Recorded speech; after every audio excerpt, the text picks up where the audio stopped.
अपने दस्तां दे बैठ के आने होणगे तसव्वुर कर दिल में तुम्हारा या रसूल अल्लाह। सारा शेर ना आवे कोई इतराज नहीं, या रसूल अल्लाह की सदा आवे। तसव्वुर कर दिल में तुम्हारा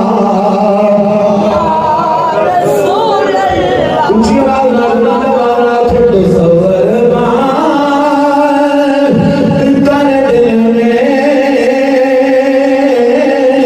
तुम्हारा या रसूल अल्लाह। कैसा है होगा महबूब इस्लाम सलाम का मोहब्बत करने वाले जिन्हें दुनिया के अंदर आमदानी गुलामी की दुनिया में हजूर की फरमाबरदारी करनी होया, हजूर के इश्क के अंदर जिंदगी गुजारनी होगी।